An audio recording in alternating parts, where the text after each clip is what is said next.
नमस्कार, मी तन्वी सुहास थोटम. माझे वय 13 वर्ष. आपणा सर्वांना माझ्याकडून सादर प्रणाम. मला या स्पर्धेत सहभागी करून घेतलं यासाठी शिवराज्य प्रतिष्ठान याचे मनापासून आभार.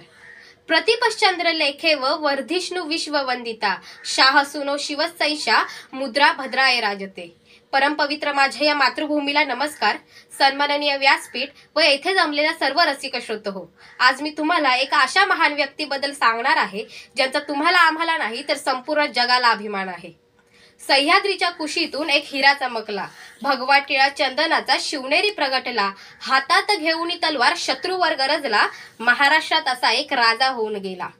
मित्रांनो, 350 वर्षापूर्वी आपल्या महाराष्ट्र भूमीला एक कर्तृत्ववान वीरपुत्र मिळाला, ज्याने आपल्या पराक्रमाने, शौर्याने, धाडसाने आणि जिद्दीने होत्याचं नव्हतं आणि नव्हत्याचं होतं करून मुठभर मावळ्यांच्या जोरावर महाराष्ट्र भूमीवर भगवा फडकवला. त्यावेळी अनेक परकीय सत्ता महाराष्ट्रात धुमाकूळ माजवत होत्या. मुघलांच्या कैदेत लाखो सैनिक खितपत पडले होते. स्त्रियांची अब्रू लुटली जात होती. शेतकऱ्यांचा कोणी कैवारी नव्हता. अनेक बायकांच्या कुंकवाचा धनी मारला जात होता. आणि अशा परिस्थितीत महाराष्ट्राच्या भूमीला हवा होता एक झंकार, जगमगता पेटता अंगार. आणि अखेर ती वेळ आलीच. सह्याद्रीची गर्जना झाली. 19 फेब्रुवारी 1630 रोजी शिवनेरीवर एक तारा चमकला. जिजाऊंच्या पोटी सिंह जन्मला. मानाचा मुजरा करते छत्रपती शिवाजी महाराजांना, ज्यांनी मराठी मातीत भगवा झेंडा रोवला, ज्यांनी मराठी मातीत भगवा झेंडा रोवला. गेल्या कित्येक वर्षापासून अंधारात चाचपडणाऱ्या महाराष्ट्राच्या माथ्यावर जणू प्रकाशाचे किरण पसरू लागले होते. वयाच्या 16व्या वर्षी शिवरायांनी स्वराज्याची सूत्रे हाती घेतली व स्वराज्याची घोडदौड सुरू झाली. अत्यंत कमी वयात शिवरायांनी हे धाडस केले व ते पूर्णत्वास नेले. यासाठी त्यांनी पुणे मावळ सारख्या प्रांतात स्वतः फिरून तेथील परिस्थिती जाणून घेतली. सर्वसामान्य जनतेच्या समस्या जाणून घेतल्या. त्यांच्या मनात स्वराज्याबद्दल आस्था निर्माण केली आणि या त्यांच्या कार्यात अनेक मावळ्यांची साथ लाभली. तान्हाजी मालुसरे, बाजीप्रभू देशपांडे, शिवा काशीद, मुरारबाजी, येसाजी कंक यांसारख्या अनेक मावळ्यांनी लढाईच्या काळात शिवरायांसाठी आपल्या प्राणांचीही बलिदान देताना मागे पुढे पाहिले नाही. शिवरायांपूर्वी अनेक राजे होऊन गेले. शिवरायांनंतरही अनेक राजे उदयास आले, पण सर्वात आदर्श राजा म्हणून ओळखतात ते म्हणजे छत्रपती शिवाजी महाराज. याचे कारण त्यांचे स्वराज्याबद्दल असणारे प्रेम, निष्ठा व निष्कलंक चारित्र्य.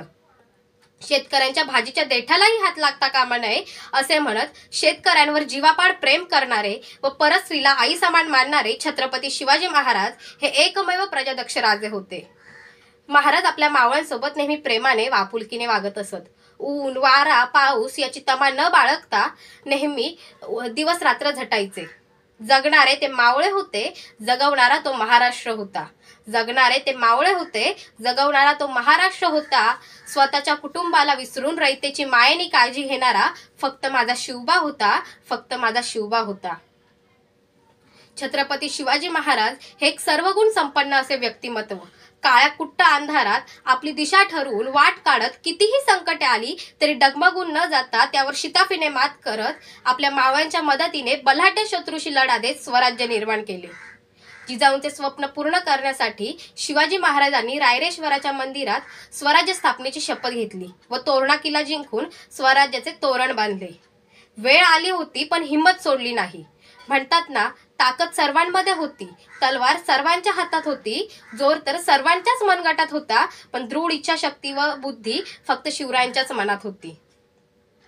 6 जून 1674 रोजी शिवाजी महाराजांचा राज्याभिषेक करण्यात आला आणि सुमारे 350 वर्ष गुलामगिरीत पडलेल्या, अन्यायाने त्रासलेल्या, जुलमी शासनकर्त्यांच्या अत्याचाराला ग्रासलेल्या गोरगरीब रयतेला लोककल्याणकारी, न्यायप्रिय असा राजा शिवाजी महाराज यांच्या रूपाने मिळाला.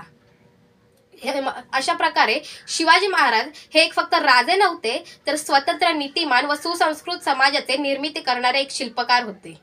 मित्रांनो, शाहिस्तेखानाला रोज डायरी लिहिण्याची सवय होती.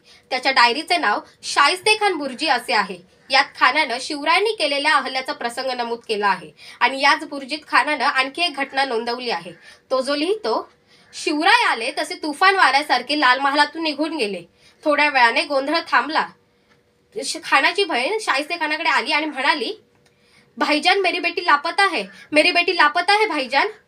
त्यावेळी बोट छाटलेला शाहिस्तेखान स्मित हास्य करत म्हणाला, शिवाजीची माणसं तिला पळवणार नाहीतच, आणि जरी त्यांनी पळवली असेल तर बेफिक्र राहा, कारण तो शिवाजी पोटच्या लेकीसारखी तिची काळजी घेईल. अरे कोणता हा विश्वास दुश्मनालाही महाराजांच्या चारित्र्यावर. ही गोष्ट सांगण्याचं तात्पर्य एवढंच की आज ह्या संबंध भारतीय समाजाला शिवरायांसारख्या चारित्र्यवान महापुरुषाची खूप गरज आहे. अर्थात ती मुलगी तिथेच एका पिंपात लपून बसली होती. नंतर ती सापडली.